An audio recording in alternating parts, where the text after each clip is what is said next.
in terms of her position and her research interests. Hi, yeah, I'm also a corpus linguist. I work now at the Department of Romance Studies at the University of Cologne. Thanks. And so together we decided to look at lexical sophistication in L2 English. So we were intrigued by, first of all, looking at how lexical sophistication, which is linked to vocabulary knowledge, progresses across proficiency levels. So you can see here in our title, there's a question. The more proficient the learners, the less sophisticated the L2 vocabulary. And we'll see if we can answer that question at the end. Hopefully, yes. And then we were also interested in looking at the curious effect of the reference corpus on mean frequency measures of lexical sophistication. Basically, we were interested in looking at methodological aspects of measures of lexical sophistication, because we know that in corpus linguistics, as well as in other fields of research, it's very important to think about the methodology that we use, especially when it comes to cumulative knowledge building, because of course the research that we do builds on previous research and will hopefully inform future studies. And so we were interested in looking at the effect of the choice of the reference corpus and whether if there were any consequences on lexical sophistication measures. So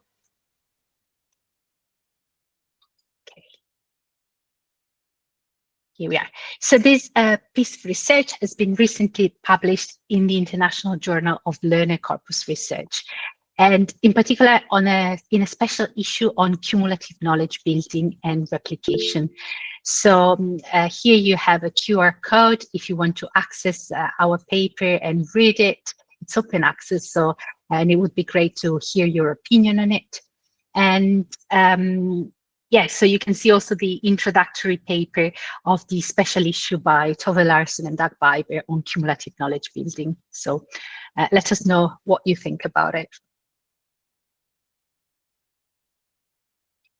Right, so let's start defining lexical sophistication, understanding what it is, and then I'll give you some examples to understand how to measure it.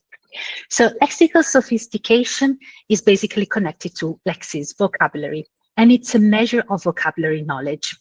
So a definition of it states that lexical sophistication is the proportion of relatively unusual or advanced words in a text appropriate to the topic and the style of the communicative event.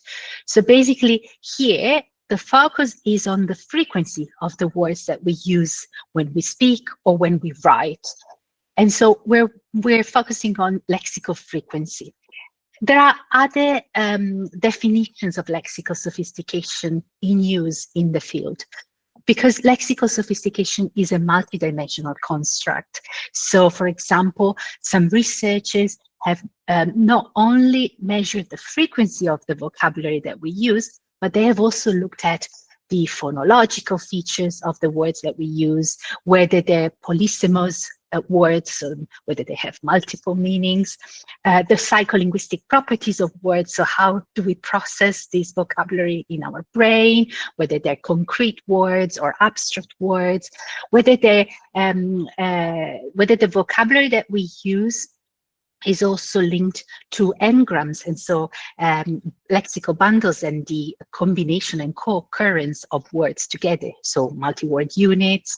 There you have the abbreviation MWU, which includes collocation. So, as I said, lexical sophistication is a multidimensional construct, so it includes different aspects. But in our research, we just focus on the first part of the definition. We just looked at the frequency of the vocabulary that is used when it comes to L2 English, so English as a second language. And so how do we measure lexical sophistication then, if we want to look at the frequency of the vocabulary? Well, we can basically measure the mean frequency of a text, so the average frequency score of a text. And to do so, we need a reference corpus. So the reference corpus gives us the scores of each individual word that is used in a text. This could be written or a spoken transcript. And basically, for each word in our text, in the text that we want to analyze, we extract the score, the frequency score from a reference corpus, and then we calculate the average for the whole text. And we can do that for all words. And here the abbreviation that we're using is AW, or for content words, CW, or maybe just for function words, so grammatical words, such as pronouns, connectors, articles, and so on. And so basically, the typical assumptions to interpret this type of measure of lexical sophistication is that if we have a low mean frequency in a text, this means that the text is made up of infrequent vocabulary in the reference corpus. And so that in our field, that is usually interpreted as sophisticated vocabulary, advanced. So yeah, just keep in mind this sequence. The lower the mean frequency of a text, the more infrequent its vocabulary. And the usual interpretation is that this means that the vocabulary is more advanced and sophisticated. So as promised, I'll give you an example. So this is a spoken text that was recorded and transcribed, and it's taken from the ICNE corpus, which is a corpus of Asian speakers and writers of English as a second language. So in this case, we have a B2 learner. So B2 basically stands for upper intermediate learner of English. The first language of this speaker is Indonesian, and this is an extract of a monologic spoken task. So if we want to measure the lexical sophistication of this text, we first need to choose a reference corpus to extract some numbers, some scores. For example, we can select the written BNC 1994, because this is one of the most common reference corpora used by tools that can measure lexical sophistication automatically. There's a lot of tools available online that can do that. So you basically just input the text and they give you a mean frequency score for the whole text. But what happens in the background? Well, in the background, this is what happens. A reference corpus is chosen, such as the written BNC 1994. For each word, basically a frequency score is extracted from the reference corpus. Here, for example, having corresponds to the lemma have, so the verb have, and have occurs 12.78 times per 1,000 words in the reference corpus. So we're talking here about normalized frequency scores. So these are per 1,000 words. We do that for every word of the text. And basically, when we do that for every word of the text, we can then calculate the average score. And here we have two numbers. We have divided the average score for content words, CW, from the average score for function words, FW. And we can get basically some quantitative measures to assign to these specific monologue. So 3.31 and 16.73. Okay, so if you remember the previous interpretation, we can see that the mean frequency score for content words is lower than that of the function words. Okay, we've used the written BNC 1994 here as the reference corpus, but this is a transcript that from a monologic task. So perhaps it's better if we change the reference corpus and we use a reference corpus that represents spoken language, because that is probably a more reasonable and sensible choice. We want to select a corpus that perhaps mirrors the type of language that the learners have produced, or at least the type of language of the text that we're going to analyze. So let's say we're going to use the spoken BNC 2014 instead, and we do exactly the same thing. So we extract a frequency score normalized per 10,000 words for each word in the text, and then we measure the average score for the whole text. And here we have the two numbers for content words, CW, and for function words, FW. Right. The problem is that there's a difference here if we compare the scores that we obtain using the written BNC and the spoken BNC. So this means that, well, this already suggests that change in the reference corpus can change the whole picture, maybe. Right. Why is that? What happens? Well, I'll give you some examples of specific words that in this text affect the score. For example, part-time, this adjective occurs 4 times in the text. But when we measure lexical sophistication, this single adjective gets a different frequency score depending on whether we use the written reference corpus, so it gets 0.02 in that case, or the spoken reference corpus in red. And in that case, part-time gets 0.004 because part-time is more infrequent in the spoken reference corpus than in the written reference corpus. It's used 4 times in this text, so basically the effect is amplified, is magnified. And again, another example, let's take the verb burden and the adjective burdensome. Well, if we use the spoken BNC 2014 as our reference corpus, we won't get any score for these 2 words because these 2 words are not in the spoken BNC 2014. They do not occur at all. But if we use the written BNC 1994, they do occur and they do get a number assigned to them based on their frequency. So here you can see what happens behind the scenes. When we measure lexical sophistication using an existing tool, we just get a number for the text. But in the background, a lot is happening in terms of individual words and in terms of choosing a reference corpus. I'll give you another example. Here we have another transcript of a monologic task by a B1+1 learner. So basically, this is a pre-intermediate learner of English as a second language. We do exactly the same thing, and again, we get different results.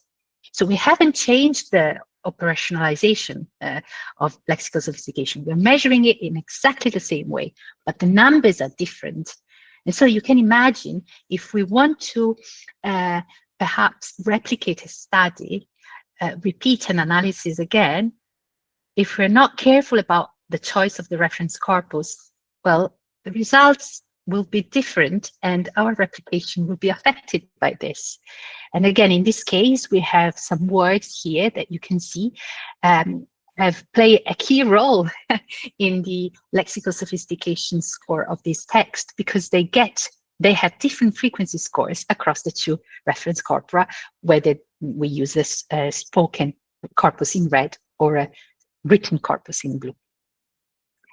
So, right, these examples already highlight a potential issue in terms of how reliable lexical sophistication measures. So if we measure lexical sophistication again and again, do we get the same result? Well, it depends. It depends on what happens in the background. It depends on the reference corpus. And so there are implications in terms of research replicability and comparability. The problem is when we compare not just one speaker at a time, as we've done in this case, but when we compare different learners across proficiency levels. So here we see that the problem gets even bigger. So let's say we compare the 2 speakers that we've just looked at. So the B1+1 speaker and the B2 speaker. So we have B1+1 pre-intermediate and B2 upper intermediate. And here you have the lexical sophistication scores when we use a written reference corpus. You can see we get scores for all words in the first column, just for content words in the second column, and just for function words in the third column.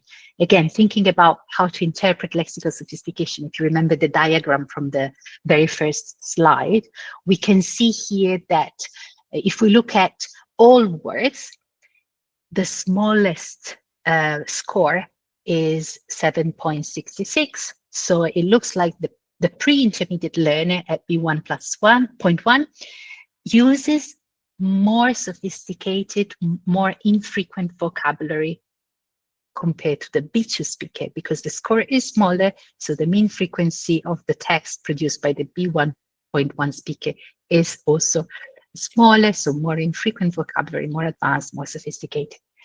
But when we look just at content words, it's the other way around. It's the B2 learner that now gets the smallest result, and so the more infrequent vocabulary, the more advanced.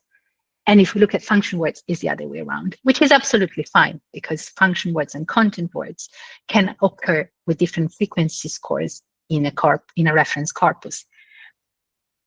So here we get, I've just highlighted the smallest numbers across each group of words. So which number is the smallest, and therefore represents the more infrequent and more advanced vocabulary.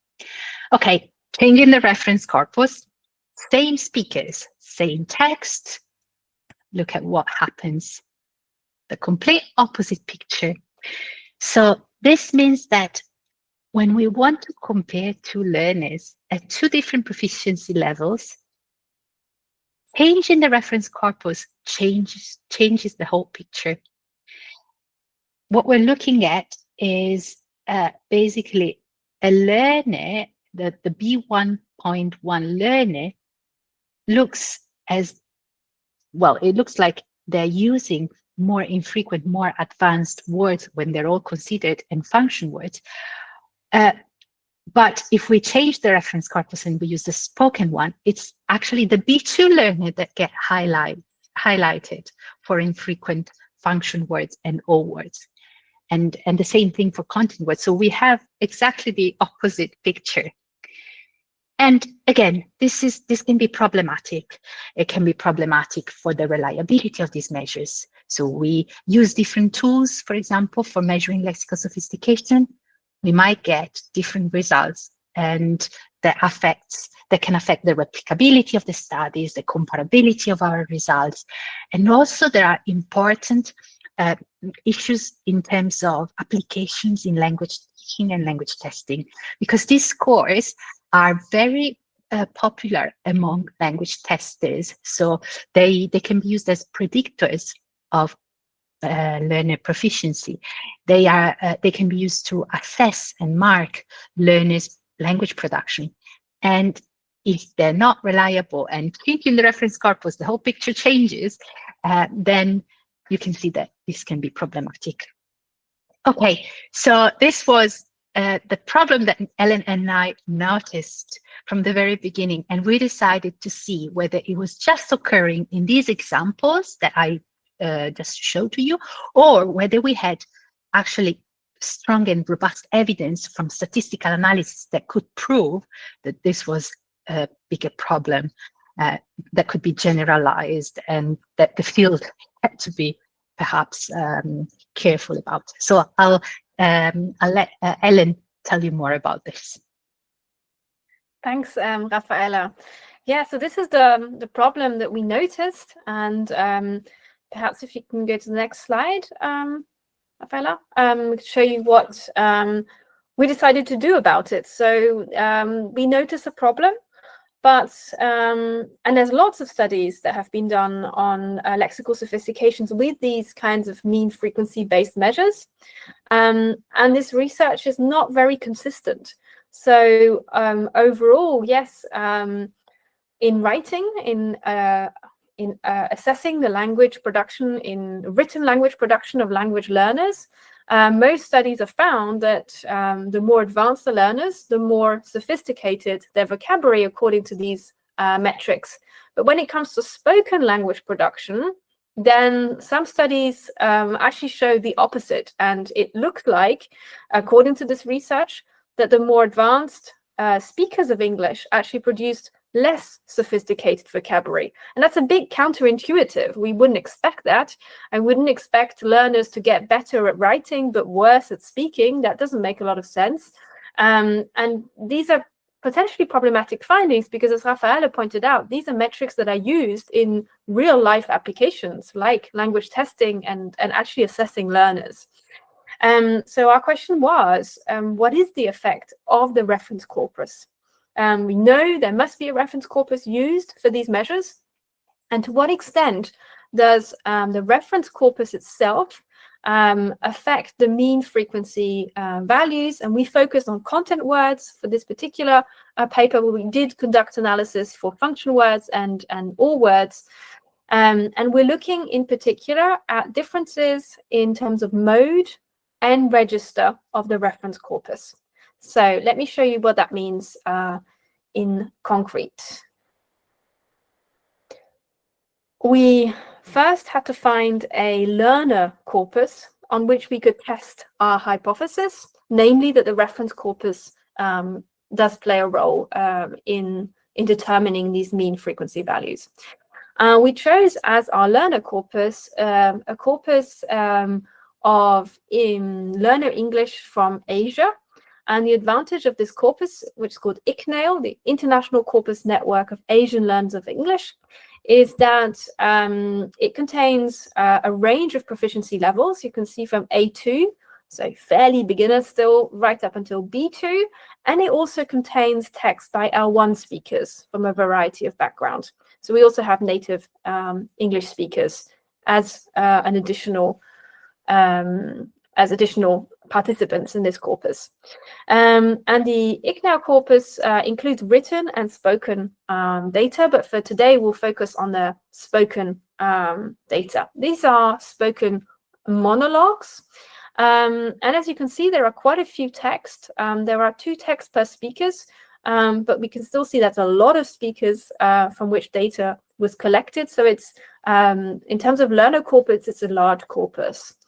And another advantage for our purposes of the ICNAIL corpus is that it was collected in a very controlled environment.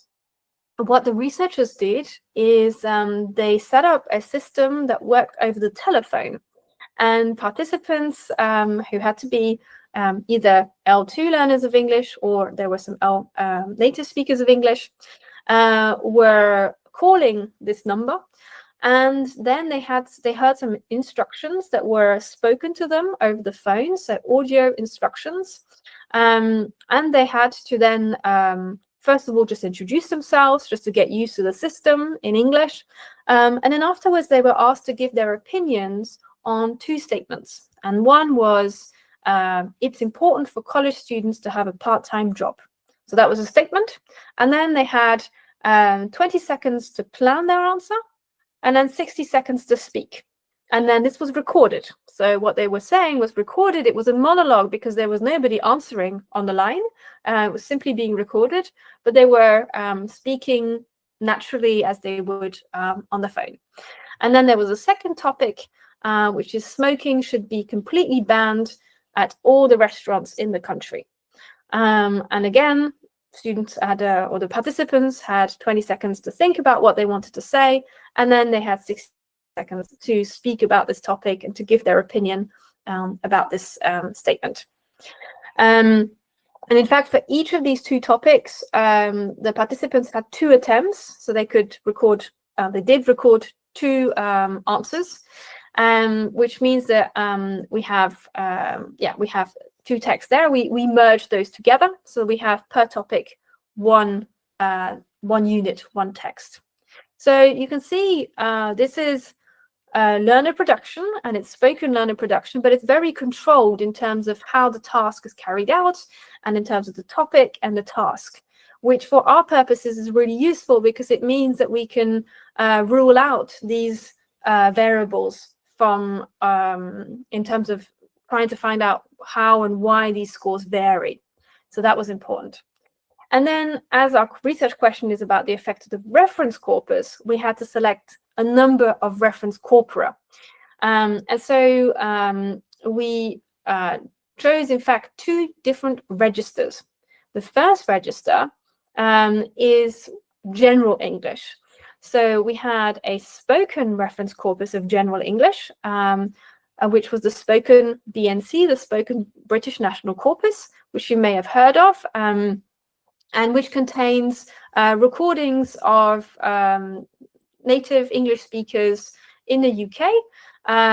It's the most recent general corpus of spoken English, and it really represents everyday conversation because people were asked to record their conversations on their phone, and then they sent them to a team of researchers who transcribed them. So these is really informal, people having conversations. And that's 11 million words. And then we have a general English corpus of written English, and that's the written BNC 1994. And we included most registers except emails and what is really spoken to be written, things like speeches. So we really focused on written registers, like newspaper articles, like some academic writing, some what's the word I'm looking for? Informative documents, that kind of thing. And that's a large corpus of 85 million words. And then we also have a reference corpus that is the combination of the spoken BNC 2014 and the written BNC 1994.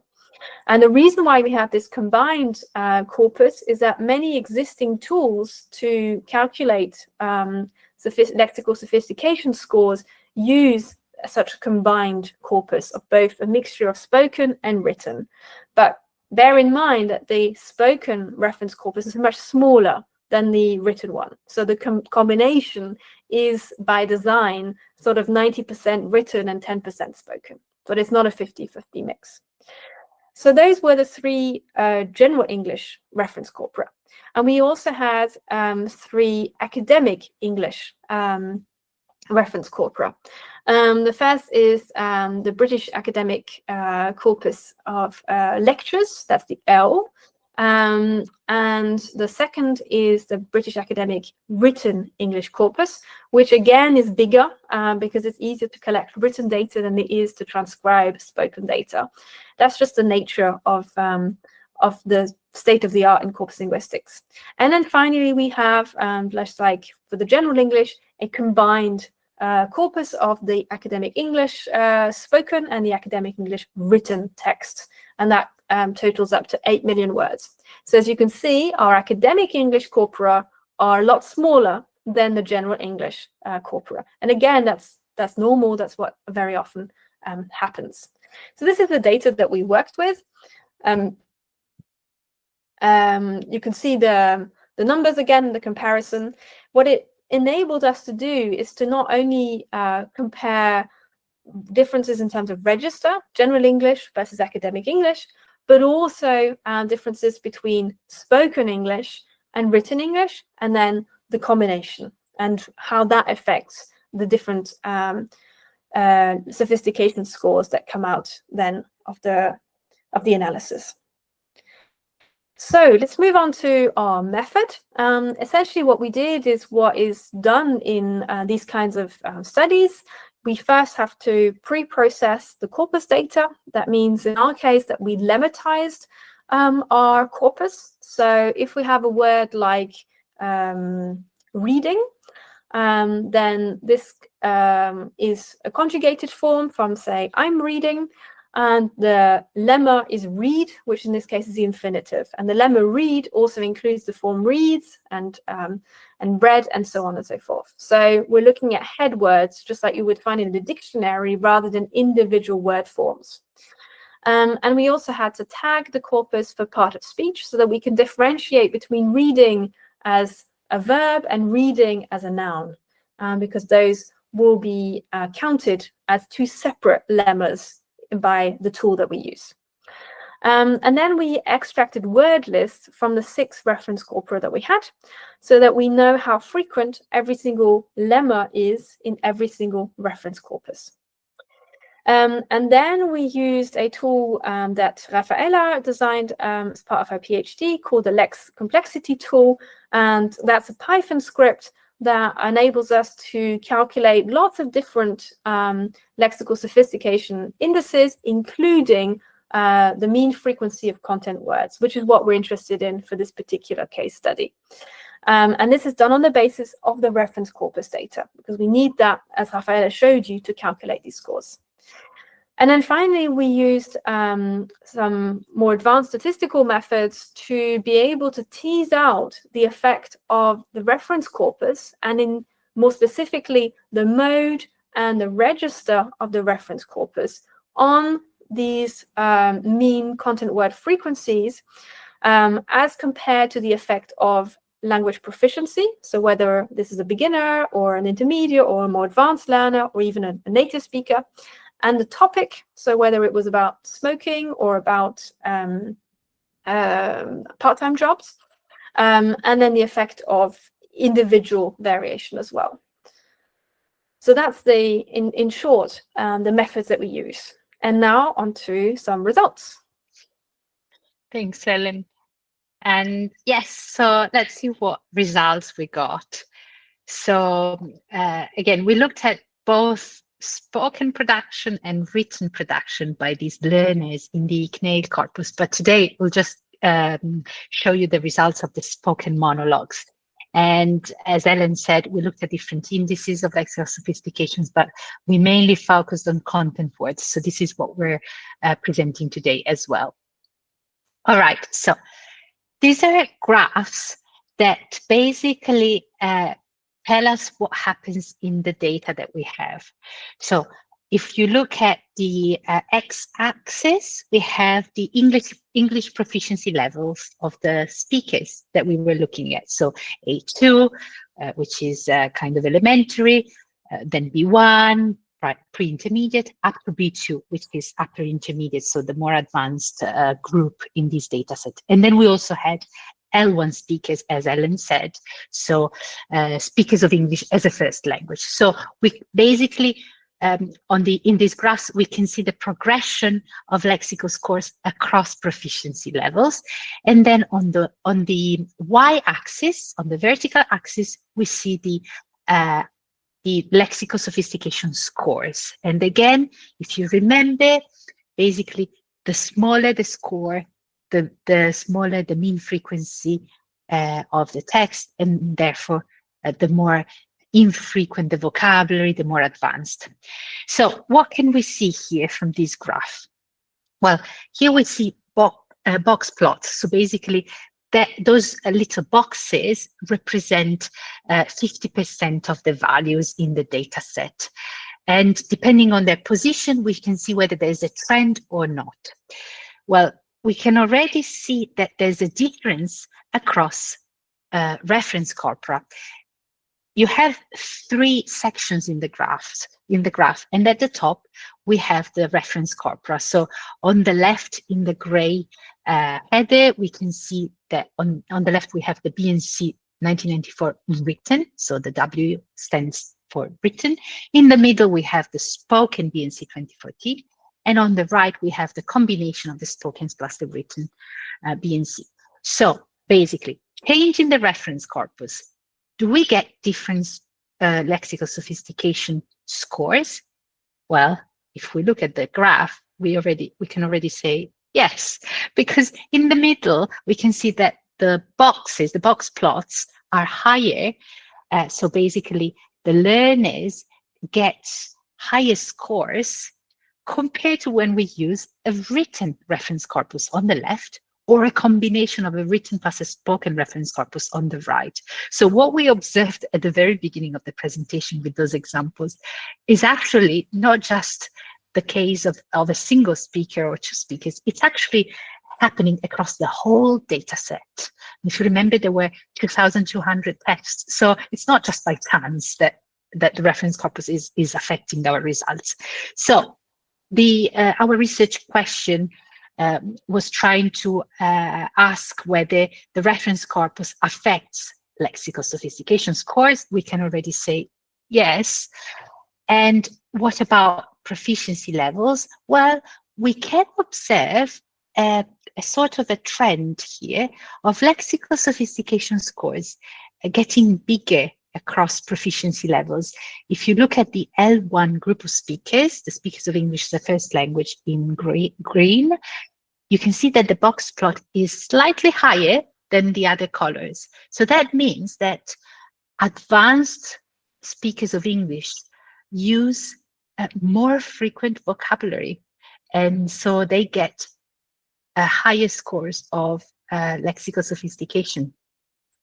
And that is a bit, well, at first you might think it's a bit counterintuitive, because if they're more advanced, why are they using more frequent vocabulary? Shouldn't they use perhaps more infrequent and advanced and sophisticated vocabulary. What is happening there?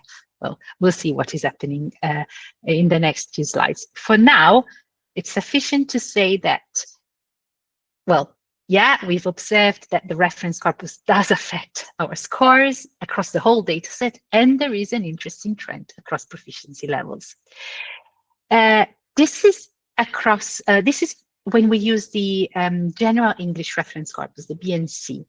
If we use an academic, a reference corpus that represents academic English, such as in this case, well, the pattern is exactly the same. Here, the only difference is that at the top, we're looking at scores extracted from the British Academic Written English Corpus, BAWE or both, depending on how you want to pronounce it.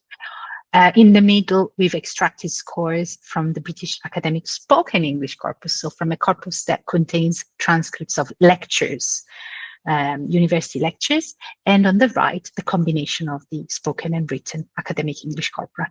But what is interesting here is that we see exactly the same thing. In the middle, the scores are slightly higher. So if we change the reference corpus, we get different numbers. And also there's a pattern across proficiency levels. The higher the proficiency level, the higher the scores, and so the more frequent the vocabulary, which is a bit strange. And we'll try to give an interpretation to this later on. So Ellen said that, of course, we didn't just use graphs and we didn't just observe the scores in the data. So these box plots actually are just descriptive because we're just observing the scores. We did a step further and we actually ran some statistical analysis. So when you use statistical tests, you basically analyze whether the results that you get and that you observe are due to chance or not. And what we did was analyzing the data using a regression model, which is quite advanced. So in the next slide, I'll show you the results of the regression model, but you don't need to worry about it because I know it's a bit scary.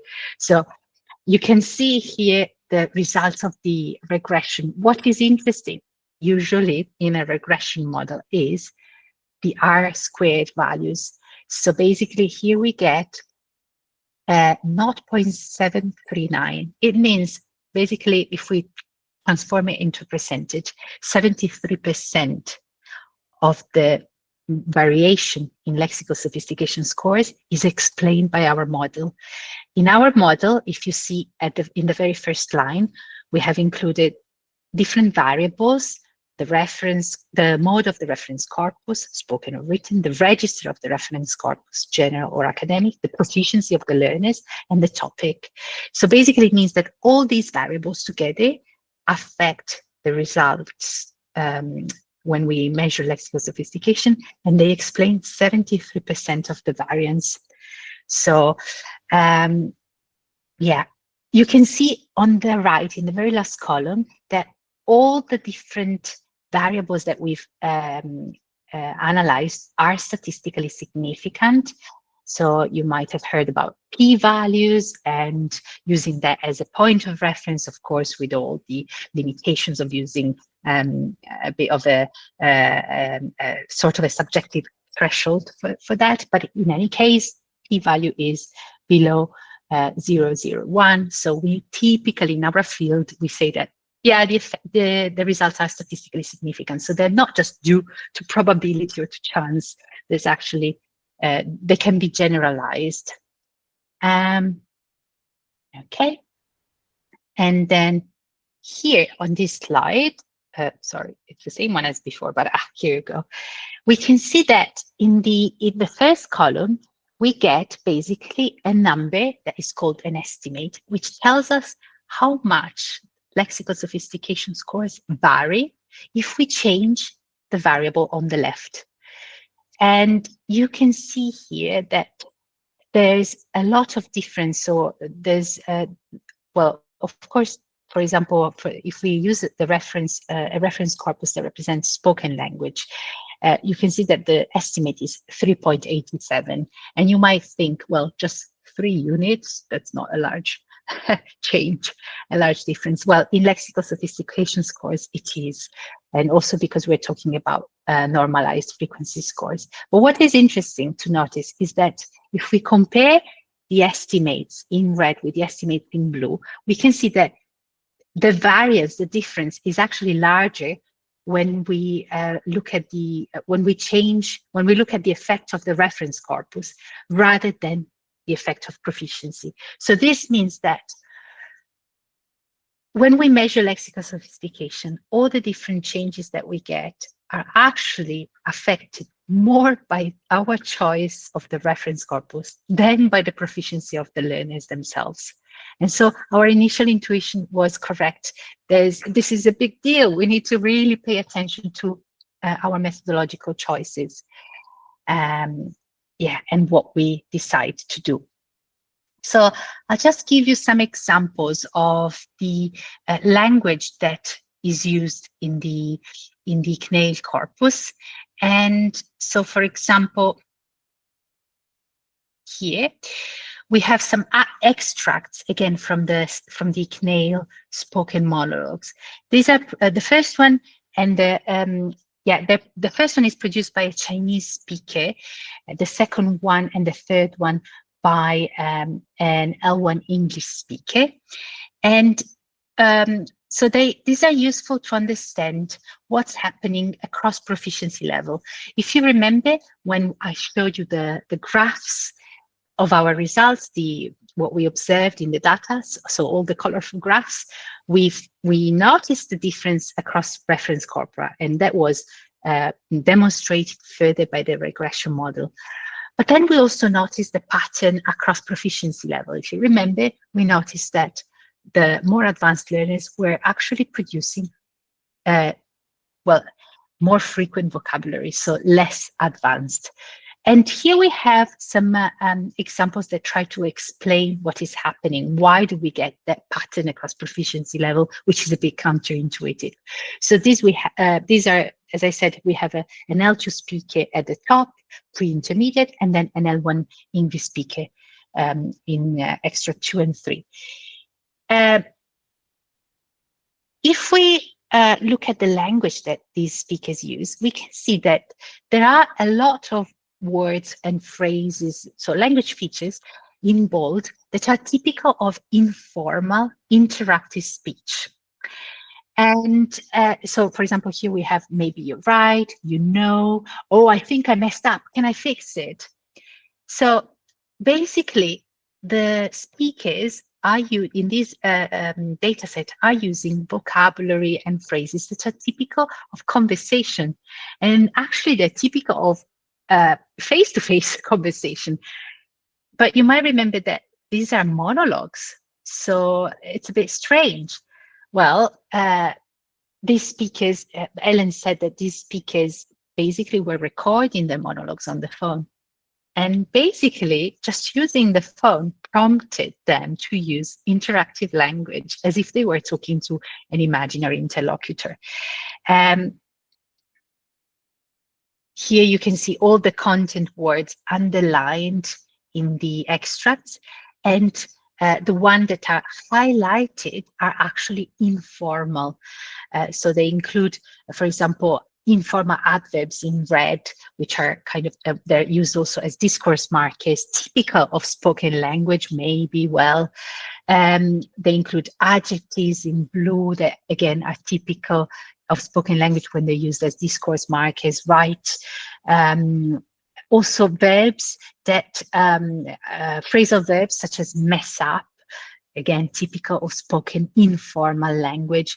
And so these are all words that are more frequent in the spoken informal corpus rather than the spoken academic corpus. So this is why we get higher results when we use a spoken reference corpus, because we have a lot of words typical of that register and mode in our data.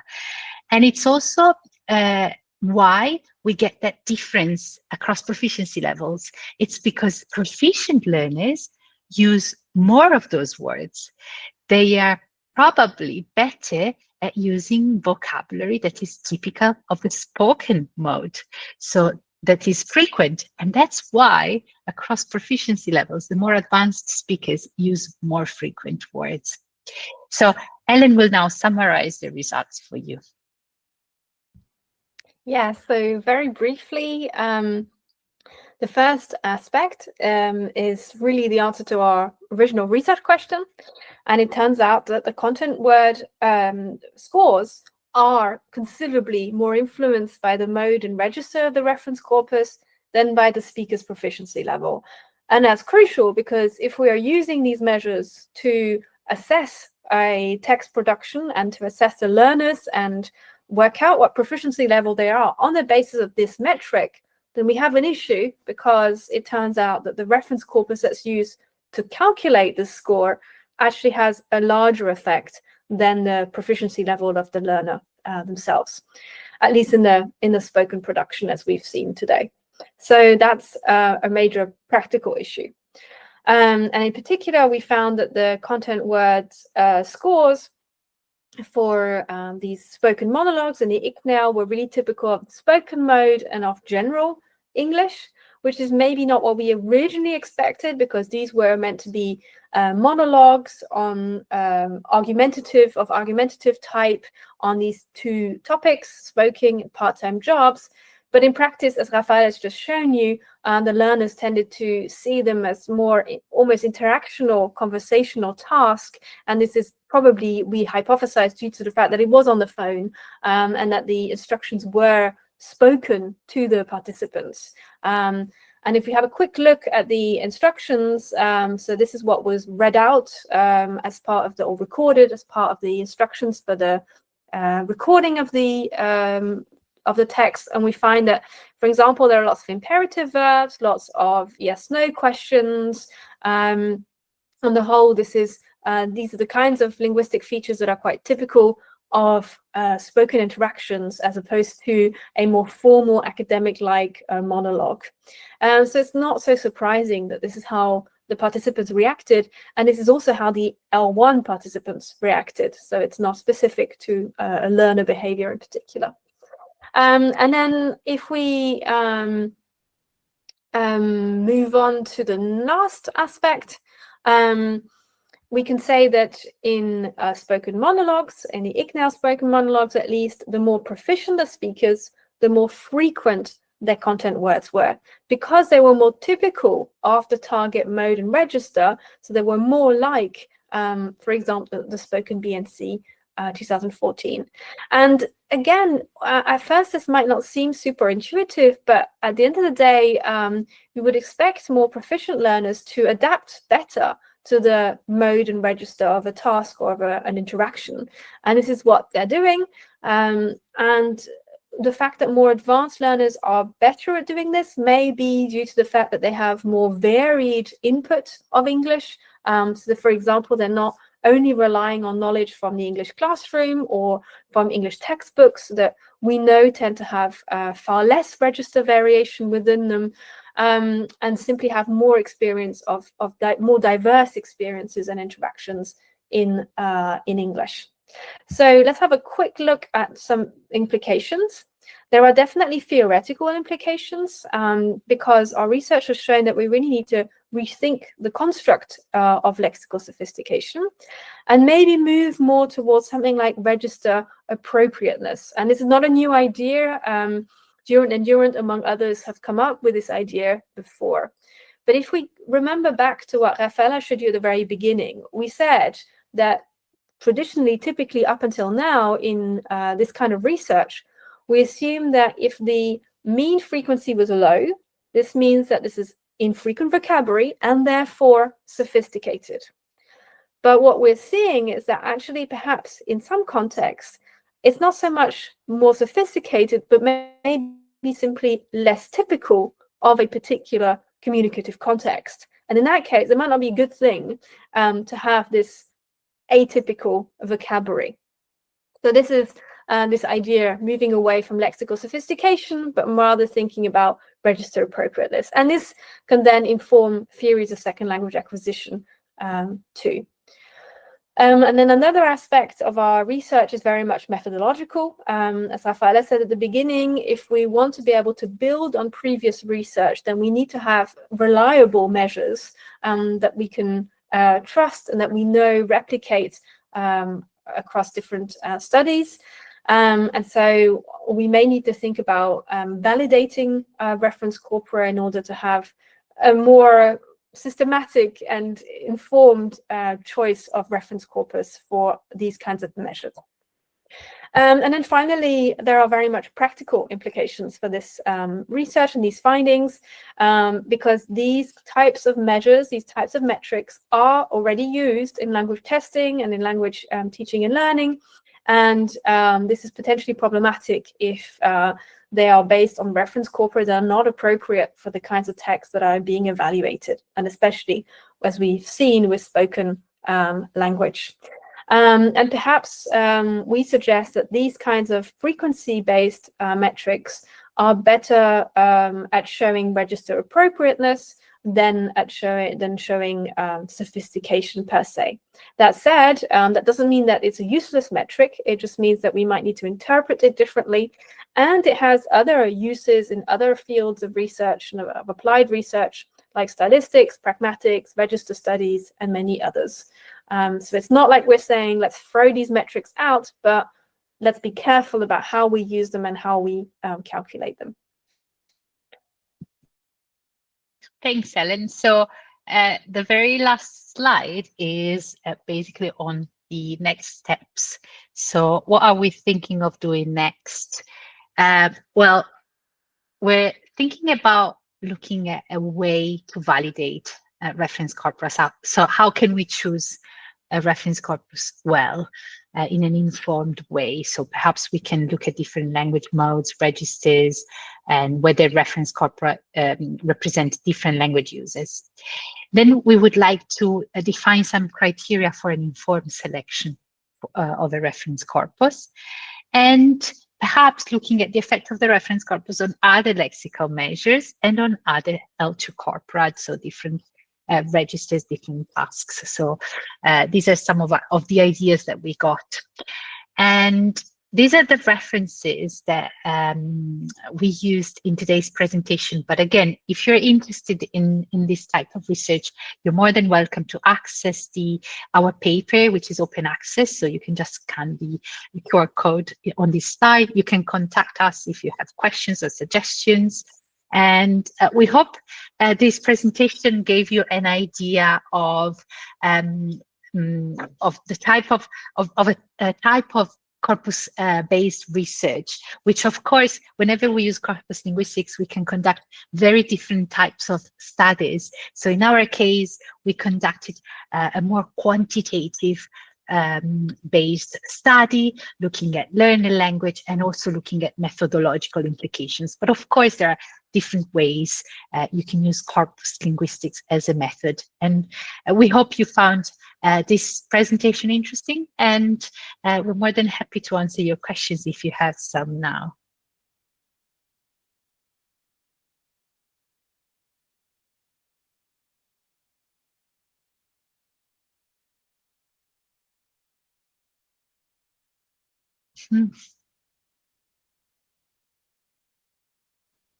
Yeah.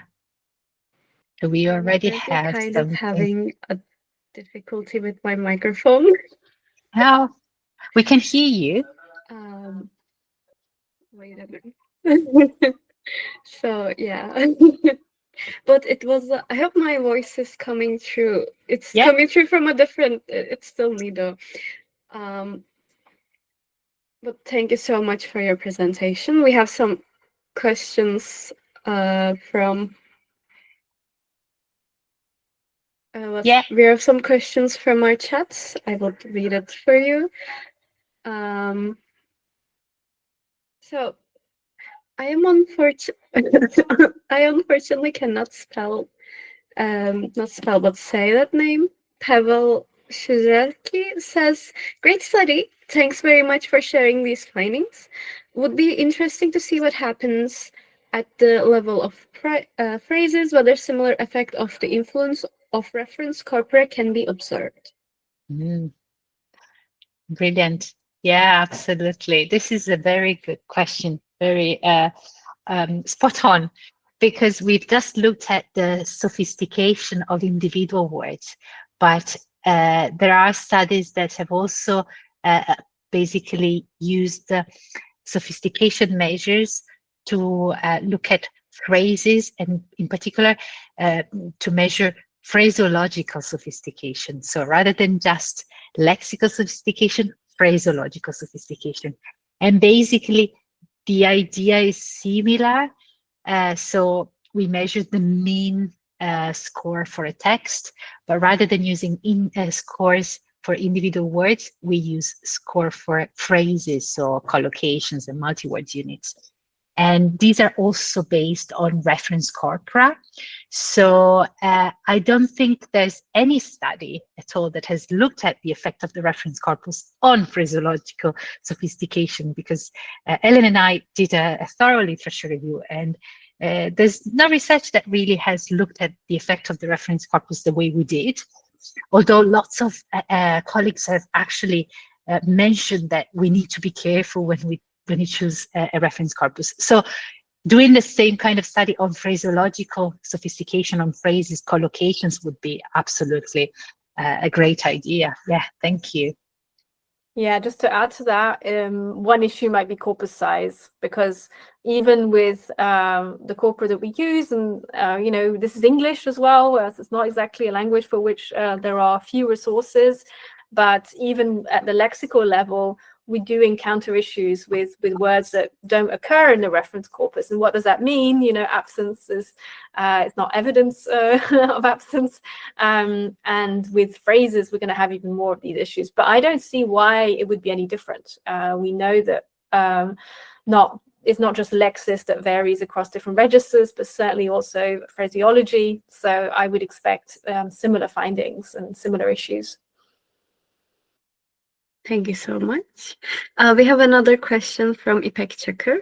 She says, thanks for your great presentation.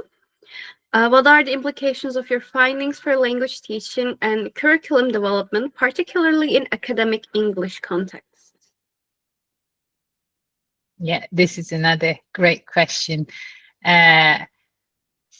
Well, perhaps I can mention something, but then I'll leave Ellen to kind of add more, because she's also looked at, for other projects, she's also looked at language teaching, the materials that we use in language teaching, and so on. So my initial idea is the implications relate to basically raising awareness among teachers and learners of the importance of register appropriateness. So the vocabulary that we use should not just be sophisticated, complex, and infrequent to impress perhaps our examiner, but it should be appropriate to the register.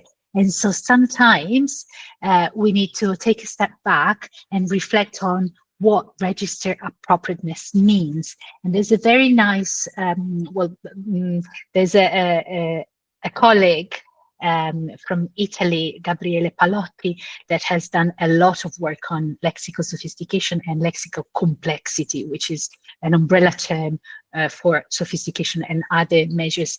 And Palotti stated that so basically, he questioned the meaning of complexity because most of the research that we've done in the field tries to emphasize the importance of using complex language at higher proficiency levels, and the importance of teaching complex advanced language at higher proficiency levels. But Palotti made a very good observation, saying that complexity perhaps is not always appropriate, and it doesn't need to always be the end goal of our teaching and learning, because it is more important to actually make sure that we use language which is appropriate to the communicative event, to the register, and to the communicative goal. But as I said, Ellen will probably have more to say in terms of, for example, curriculum development and teaching. Yes, but I totally agree. You know, I could definitely have said exactly what Raffaella just said. In terms of curriculum development, I think what that means is that we can also use corpora to develop materials to work out what vocabulary we can teach or should teach at various levels and for various disciplines. So even within academic English, there are different words and phrases used in different disciplines, and corpora can be really, really useful because they enable us to access word lists and phrase lists that we can then integrate in the curriculum development.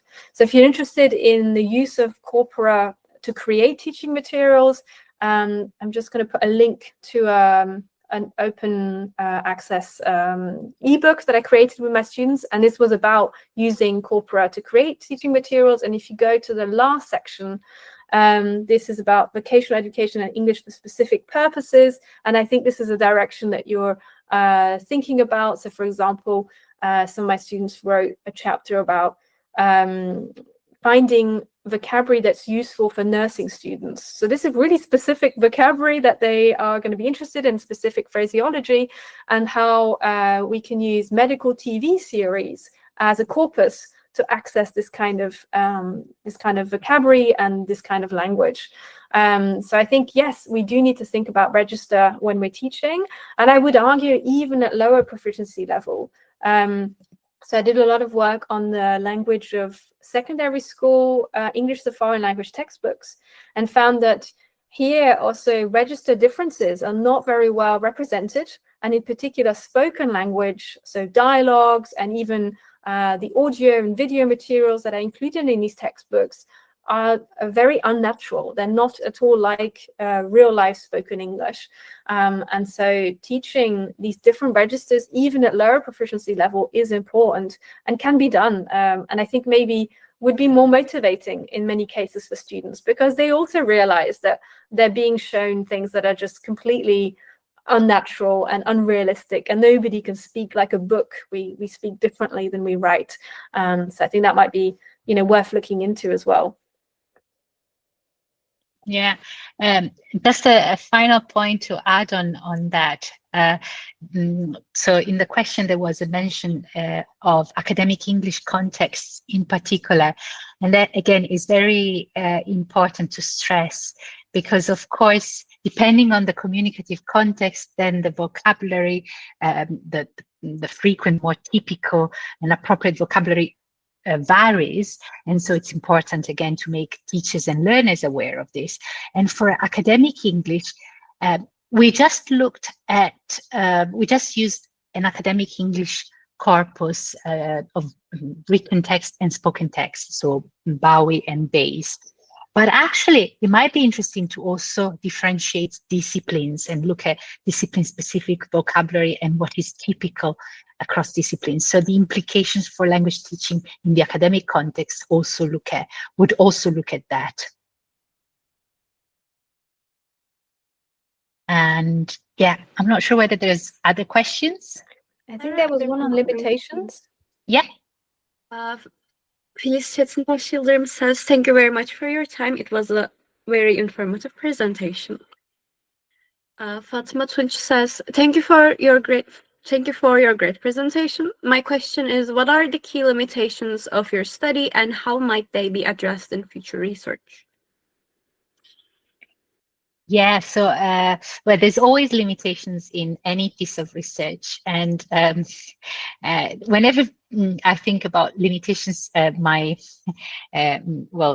PhD experience when I did my PhD comes back to mind. So it's a few years now, but I always remember my supervisor at the time saying that limitations need to be celebrated. They're great because it means that there's more research to do and perhaps a new project to think about. So limitations are great, and Ellen and I tried to think about what limitations were in our study to kind of think about the next steps. And we've mentioned already some of them. So for example, the fact that we selected reference corpora that were the best choices available in the field, but that were not well balanced in terms of, for example, size, or comparable in terms of size. So, for example, the spoken reference corpus that we use, the two spoken reference corpora that we use were smaller than the written ones. So ideally, we should use perhaps comparable reference corpora in a piece of research like this. However, we did normalize the frequency data, and we know that that is basically a way to solve possible issues with corpus size. So, so that limitation was addressed in that way. Another limitation could be linked to the target data that we use, the learner data, because it was a very good, the ICNER corpus is a very good data set with control variables and so on.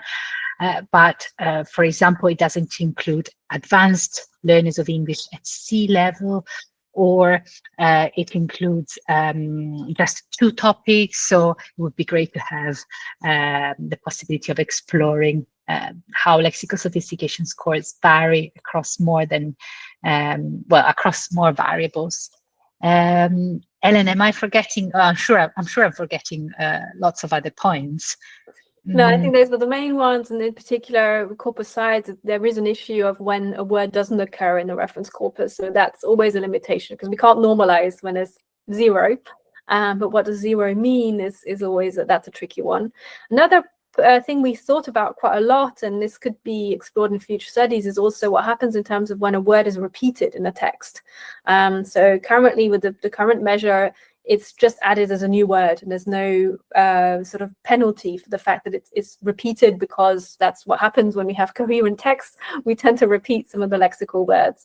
So that's something that could definitely be explored. And going back to Pavel's question, this is individual words, but we know that words don't work like that. And so looking at collocations, looking at even just n-grams, so strings of words and phrases might also be very much worth exploring. And another thing I would add is, this is English. Does this apply to other languages? You know, how much register variation do we have in other languages? It's a shame, but it's a reality that a lot of this research, when it's quite methodological, gets done on English because it's easier to access. We have more data, and it's most people will understand it within academic circles, but we need to be very careful before we pretend that this generalizes to all languages. So that was also worth thinking about. Thank you for your answer. Duruker asks, it was such an interesting and informative presentation. Could you elaborate on the potential impact of contextual and functional features of language use on the results, and how future research might addresses these factors? I think, Ellen, this is for you, because you've got more background on these variables than me. So. I mean, essentially, context and function is what we mean when we talk about register. So, you know, these are the impacts of these different communicative situations. And we know that this is a factor for communicating well. And so when we have, and I'm not sure, Raffaella probably also has had this experience, sometimes we have international students that come and they write very well, but they really struggle with speaking or speak in such a way that sounds like they're reading from an academic paper, as opposed to you know, a typical conversation or interaction, in a spoken interaction, and that's also to do with the way things are taught. And to a certain extent, exams can push learning in not the most meaningful of directions. If an examiner is looking at whether or not the students are using low frequency words, then this is going to lead to strange sounding phrases, and you know, there's a danger of that happening if that's the way the exams are constructed, and particularly even more nowadays that some of the at least preliminary assessments are done automatically, and so this is where these measures come into play. They're important in many of these more automated tests that do play a role in where students can go and what they can access. So yeah, context and function, that's what we mean with register. And so that's really, really important factor. And the other aspect in terms of future research is to think about how much metadata we have. So when we're looking at learner corpora, and there are lots of learner corpora collected across the world, and that's a great thing. We sometimes do have an issue in that, for example, the proficiency levels are not comparable, or there's not very much information about in which context exactly the data was collected. But this can impact the results, and this can really, it's very important that we have this information in order to really interpret the results properly. And so that's something else to consider. You know, our results are based on this ICNAL corpus that was conducted in this very particular context, but what happens in other contexts still needs to be explored. Yeah, absolutely. I'll just add some points that came to my mind while Ellen was talking. And yeah, we did look at some contextual and functional features of language use. So we looked at the language mode, spoken or written, and the register, just looking at general versus academic English. But of course, there's more variables that could be looked at in terms of contextual features of language use. There could be variables that look at, for example, speakers' age, or power imbalance between speakers, in terms of functional features of language use, what communicative goal is expressed by the speakers, or what's the end goal of the communicative event.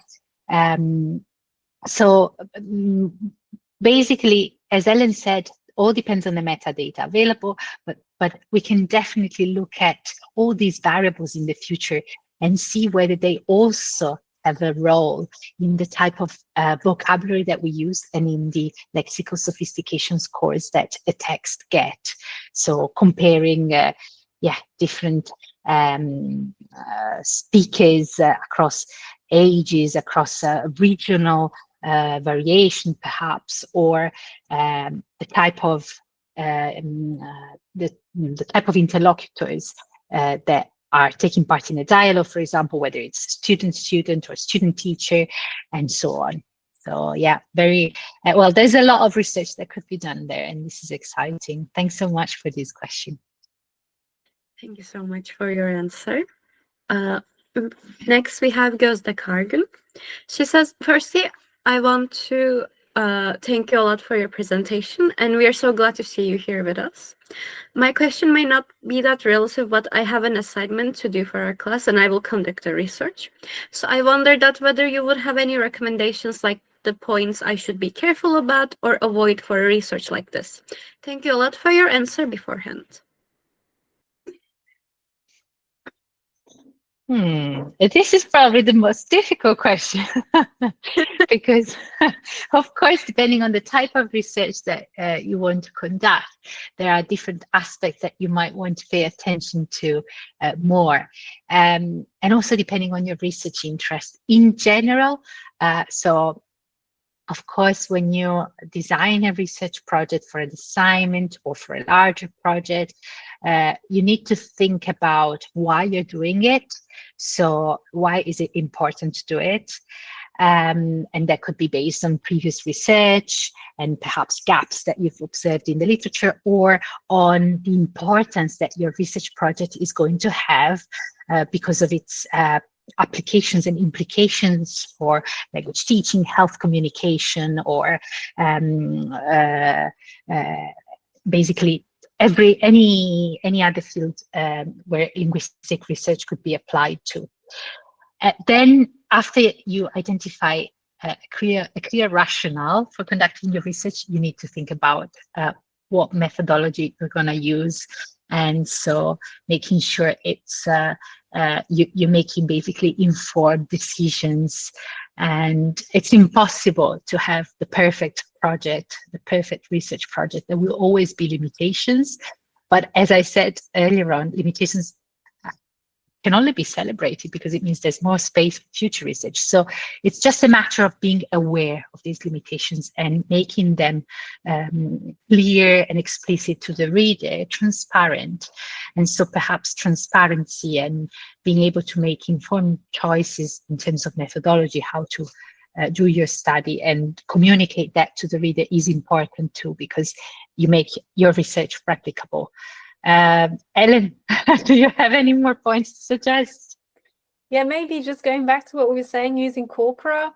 I mean, you may be collecting data to build a corpus, and then if that's the case, I would really recommend reading up about corpus design before you start the data collection process, because you will regret it if you only do it afterwards. And if you use existing corpora, which is perfectly valid, there's lots of research that we can do with existing corpora, then I would really encourage you to spend a lot of time reading about the context in which this data was collected and checking as much of the metadata as you can, and really reading up about that before you really get started with the research, and again, once you start interpreting the results. And then my second tip would be if you do quantitative research of the kind that we presented, still don't forget to look into the text, because this is the beauty of corpus linguistics. It's the combination of, yes, it's a very empirical way of working with language.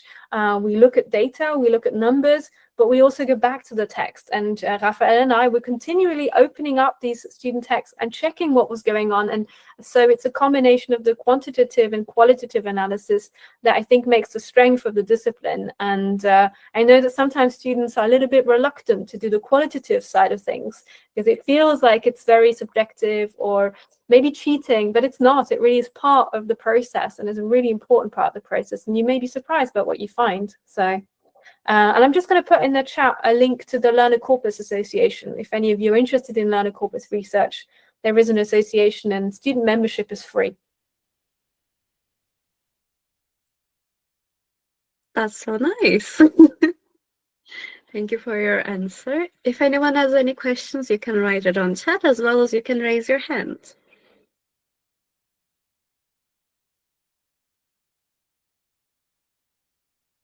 I don't think anyone has any questions yet. I would like to thank you all both again for joining us and giving us this amazing presentation. It was wonderful. And it was also wonderful having you both here. Your energy was amazing as your presentation was. I loved it. We all loved it. Thank you so much. Thank you for inviting us. It was a real pleasure. And as I said earlier on, feel free to get in touch with Ellen and I. And if you have questions, feedback, so you have our email addresses there. We're looking forward to hearing more from you, or perhaps to meeting you at a conference in Corpus Linguistics in the future. Yeah, thank you very much. Çok teşekkürler. Biz çok teşekkür ederiz. That means we thank you a lot as well. That was really cute. Okay, then thank you everyone for coming and watching our presentation. That's all. Bye. Thank you, everyone. Bye. Thanks. Take care.